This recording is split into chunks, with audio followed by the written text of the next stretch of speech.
Hi, Marms here. Welcome to Intellivision Sunday. Glad to have you along for the ride. Now, GamerGhostDad has come a long way with the mods and cleaning and recapping of my Intellivision, but now we're heading into the video mod. This is probably the most interesting part of the transformation of the unit. Now, a lot of people have been asking about the future of Intellivision Sunday after the Intellivision is finished, and the answer is we are going to continue to be doing Intellivision Sunday. Maybe not every Sunday, but we are committed to providing more Intellivision content and all kinds of Intellivision fun. I've got a bunch of special guests and people that want to talk about Intellivision, so we're going to be doing a lot of that because I want to continue my commitment to the Intellivision and the Intellivision community. So thanks for watching. I'll turn things over to GamerGhostDad.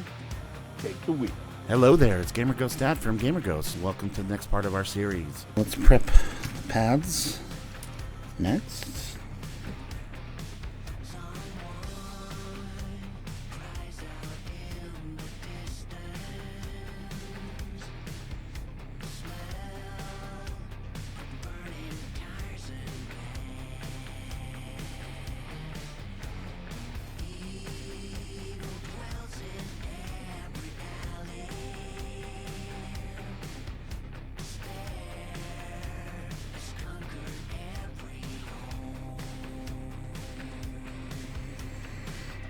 Alright, now we have all the solder we need. Let's see how I'm going to best do this. I think I'll go like this. Take our ribbon cable, find the angle that works the best, and then for each of these we're going to start attaching the wire, starting with the 5 volts. So what I like to do is grab on with my tweezers and then get the pad and just make sure I get nice and embedded. And I grab the next one, do the same.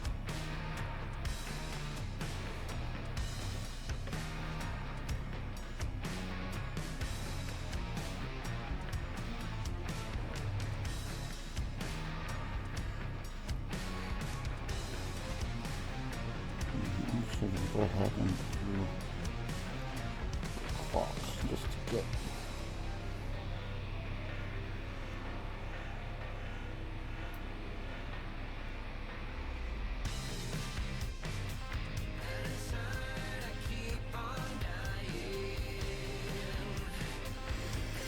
okay.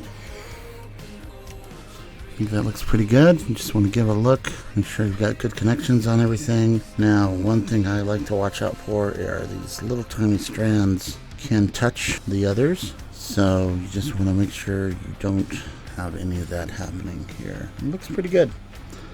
It went really well. Sometimes it doesn't go so well. So, okay. Now we need to figure out where we're going to route this, how we're going to route this. Again, we talked about putting this chip here, so ideally if we can route right through here above our cap, that would give us a straight line to where we need to be here. Let's see, we'll do a little cable foo here.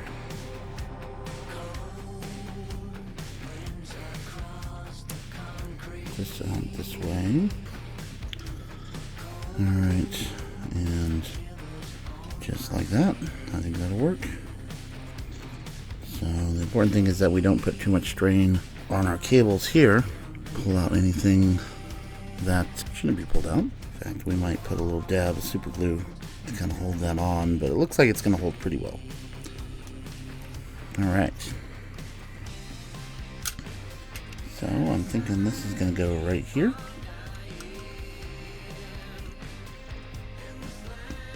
So with that, go ahead and cut that. And here's what I like to do to kind of split up these ribbon cables. Some of them are great. You can just pick them right off and split them. Some not so much. So I like to take, see if I can find it. So, you know, a craft knife, utility knife. This is just a ceramic version. I like to use this to do the cuts. And the idea is that hopefully you don't cut into that other color so bad. This one I got a little bit into the red. That wire is exposed.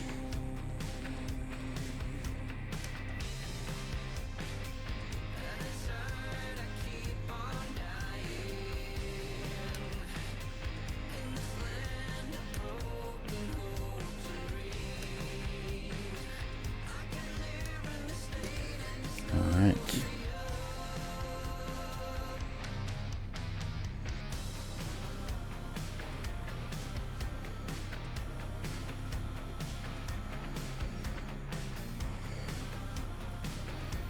Okay.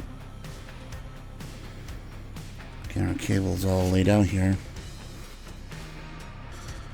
The problem we'll have, I'm just now figuring out since I flipped my cable, is everything will be backwards. So I need to keep that in mind as I work with my cables.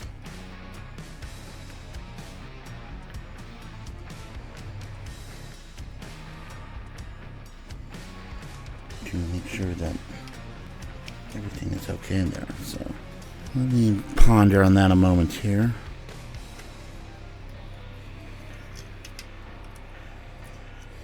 So yeah, we can do something like this.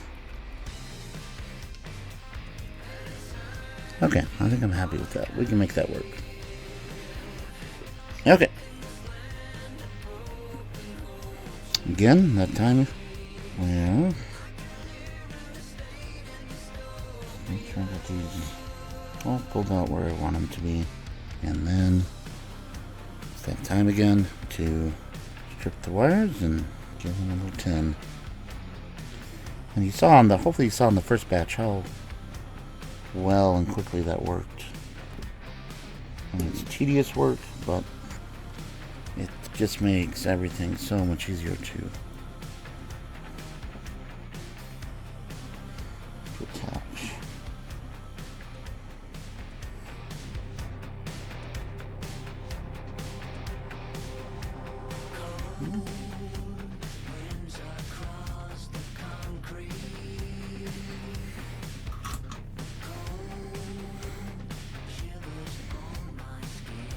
Now, one thing not great about this ribbon cable, the insulation is very non-heat resistant. So you don't want to get your wires too hot for too long,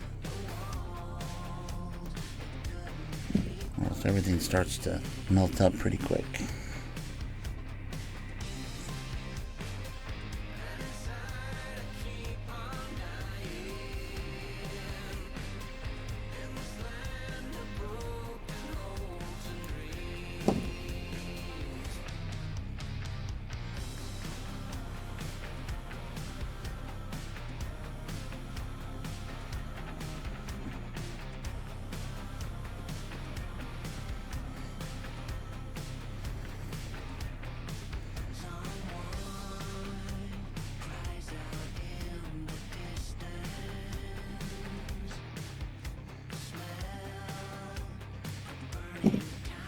In terms of equipment I use, I just have a Yihua, YIHUA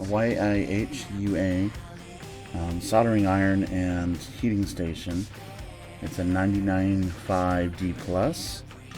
I think some people would call it an off-brand, but it's done very well for me.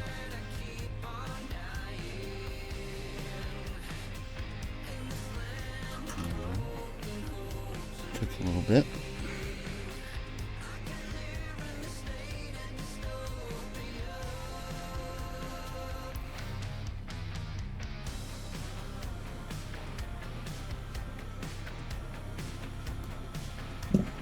And after we get this tinned up, before we actually start to do the work on the board,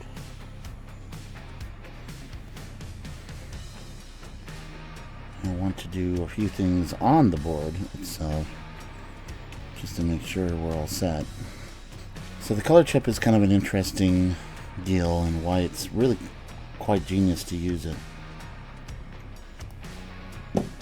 It really defines what color is going to be used. There's four output lines that their combination kind of puts down what color is going to be used when and where.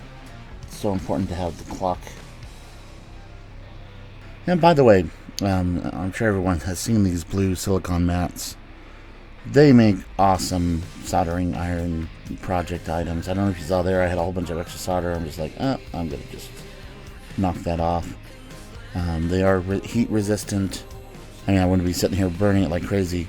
They do well with cuts. You saw me cutting into it. They're just really great utility items to have without introducing a lot of cost. So I do recommend these large silicone mats for your projects.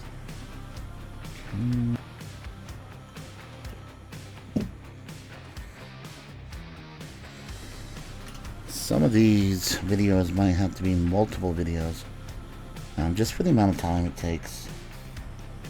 Certainly you learn a little bit about the value of what you're getting when you send it in. And a lot of the value when you send this into a servicer is time. It just takes time to be careful, to do things right.